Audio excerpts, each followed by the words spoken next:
አንድ ባለሀብት የተናገረው አንድ ምርጥ ምክር ላጋራችሁ። If it's easy, do it easy. If it's hard, do it hard. Just get it done. ስራው ቀላል ከሆነ ቀለል አድርገህ ስራው።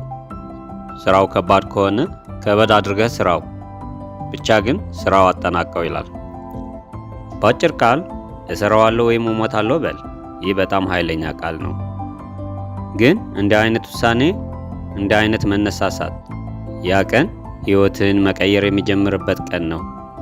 ምክንያቱም ዓለማችን እሰራለሁ ወይም እሞታለሁ ለሚል ሰው አስገራሚና የከፍታ መንገድ ነው ያላት። አንተ እኔ አደርገዋለሁ በል። አንተ ማለት በተራራው ፊት የቆምክ ሰው ነህ። እኔ ተራራውን እወጣለሁ እያልክ ነው። ይህ በምትልበት ጊዜ ሰዎች ከፍታ አለው፣ ሩቅ ነው፣ አስቸጋሪ ነው፣ ድንጋያማ ነው፣ ከባድ ነው፣ ከዚህ በፊት ማንም አላደረገውም ይሉሃል። አንተ ግን እንዲህ በላቸው፣ ይህ የኔ ተራራ ነው፣ እወጣዋለሁ።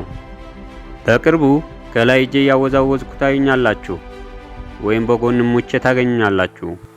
እርግጠኛውን የምነግራችሁ ግን ወደ ኋላ በፍጹም አልመለስም በላቸው። በሰዎች ቋንቋ ሁለት በጣም ኃይለኛ ቃላት የሚባሉ አይ ዊል እኔ አደርገዋለሁ ወይም እኔ እችላለሁ ናቸው። አንድ ጊዜ ቤንጃሚን ዲዝራኤል እንዲህ አለ፣ ያንተን ፍቃድ በጣም ጠንካራና ጽኑ ሲሆን ህልምህን ለማሳካት ምንም ነገር ሊከለክልህ ወይም ሊያቆምህ አይችልም። በፍጹም ተስፋ ላለመቁረጥ ለራስህ ቃል ግባ። አንድ ጥያቄ ልጠይቃችሁ። አንድ ህፃን ልጅ መራመድ ለመማር ስንት ጊዜ መሞከር አለበት? ስንት ጊዜ? ስንት ጊዜ ትቆጥሩለታላችሁ? ዓመት፣ ሳምንት፣ ወር፣ ቀን? በዓለም ላይ ማንኛውም እናት እንዲህ ብትጠይቋት ሞኝ ነህ እንዴ ልጄ ራሱን ችሎ መሄድ እስኪችል ድረስ ይሞክራል ትላለች። ማቋረጥ የለም፣ ምክንያት የለም፣ ቀነ ገደብ የለም። ይህ እውነተኛ የሚያምር መርህ ወይም ፎርሙላ ነው። ስሜት ብቻውን በቂ አይደለም። የመነቃቃት፣ የመደነቅና የእርካታ ስሜት ሊሰማህ ይችላል። የተግባር እርምጃ ካልወሰድክ ግን ምንም አይለወጥም። አሁን ሁሉም ስሜቶችን ምን ወደ ተግባር እርምጃ እንደሚያነሳሳቸው ላሳየህ። በመጨረሻም በተሰማ ስሜት አንድ ነገር መፍጠር ወይም መስራት አለብህ። ሁልጊዜ ከፍላጎቶች ጋር የሚመሳሰል የእርምጃ እቅድ እንዳለ አረጋግጥ። ካልሆነ ግን ሁልጊዜ ምኞት ብቻ ሆነው ይቀራሉ። በመጽሐፍ ቅዱስም እንዲህ የሚል አለ፣ አዳማጭ ብቻ አትሁኑ፣ አድራጊዎች ሁኑ። ዓለም የተግባር ሰዎች ታከብራለች። ሌላም እንዲህ ይላል፣ እምነት ያለ ተግባር ትርጉም የለውም። አንዳንድ ሰዎች ዛሬ በአፍርሜሽን ወይም ለራሳቸው በማሞገስና አዎንታዊ ቃል በመግባት ላይ ብዙ ይመሰረታሉ። ግን እጅግ መጠንቀቅ አለብህ። በእምነትና በሞኝነት መካከል ቀጭን መስመር አለ። ተግባርና ሂደት የሌለበት ራስን ማሞገስና የሐሳብ እምነት የእምነት ስኬት ውድቀት የመጀመሪያ ደረጃ ነው። ከዚህም የከፋ ነገር የለም። ፀሐይ መውጫን ፈልገህ ወደ ምዕራብ እንደመሄድ ማለት ነው። እምነትህና መነቃቃትህ ከተግባርና ሂደት ጋር ተጣምሮ ሲሄድ ግን እጅግ አስደናቂ ውጤት ያመጣል። ጉልበት ይሰማሃል፣ ውጤቶቹን ይወለዳሉ። ያ ቀን ሕይወትን የሚቀይር ቀን ይሆናል። እነዚህን 4 ጥያቄዎች እሰጥሃለሁ። ወደ ቤት ወስደህ በደንብና በጥልቀት አስብባቸው። እነሱን በዓለማችን በጣም ወሳኝ ጥያቄዎች የሚባሉ ናቸው። የመጀመሪያው ዋይ፣ ለምን? ለምን ትሞክራለህ? ለምን ያው ሁሉ ትለፋለህ? ለምን ይህን ያህል ትሄዳለህ? ለምን ራስህን ለአደጋ ታጋልጣለህ? ለምን በጠዋቱ ትነሳለህ? ለምን ታመሻለህ? ለምን ይህን ያህል አገኘህ? ለምን ይህን ያህል ታካፍላለህ? ለምን ያው ሁሉ ትማራለህ? ለምን ያው ሁሉ ጥያቄ ትጠይቃለህ? ለምን? ለምን? ለምን ጥሩ ጥያቄ ነው። ለዚህኛው ጥያቄ ምርጥ መልስ ደግሞ ራሱ ሁለተኛው ጥያቄ ነው። ሁለተኛው ጥያቄ why not? ለምን አይሆንም ወይም ለምን አይደረግም? በሕይወትህ ሌላ ምን ማድረግ ትችላለህ? ለምንስ አትሞክርም? ስኬትህ ለማወቅ ለምንስ አትለፋም?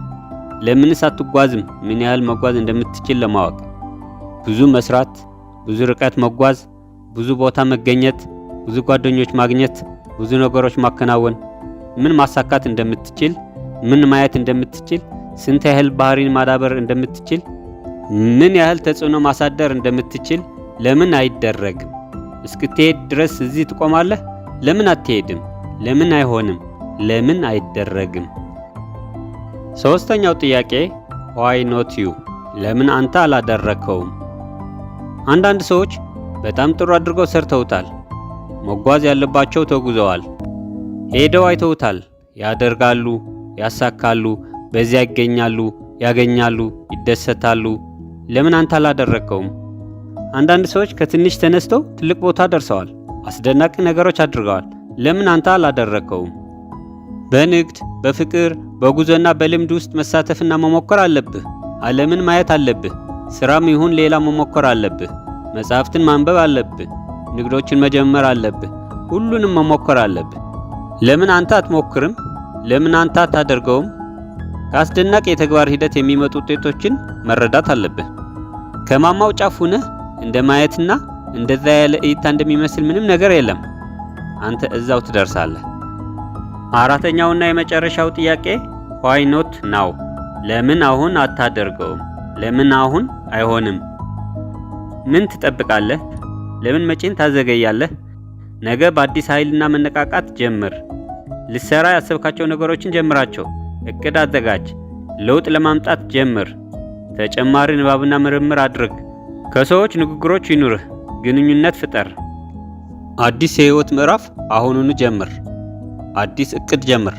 አዲስ ጥያቄዎችን ጠይቅ። አዲስ ግቦችን አዘጋጅ። አዲስ ጉዞ አሁኑኑ ጀምር። መጪህን የምትገነባው ዛሬ በምትሰራው ስራ ነው። በተጨማሪም የፈጣሪን እርዳታ ጠይቅ። አንተን ድርሻህንና ግዴታህን ተወጣ። ፈጣሪ ስራውን እንደሚሰራ እመን። ይህ ቱዌይ ስትሬት ወይም ባለ ሁለት መንገድ አስፓልት ይሉታል። ይህ ያንተ ጊዜ ነው። ይህ ያንተ ውሳኔ ነው። ከዚህ ቪዲዮ ትንሽ ትምህርት እንደወሰዳችሁ ገምታለሁ። ሰላም፣ መልካሙን እመኛለሁ።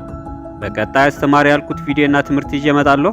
ሰብስክራይብ፣ ላይክ፣ ሼር አትርሱ። አመሰግናለሁ። በጣም እጅግ አመሰግናለሁ።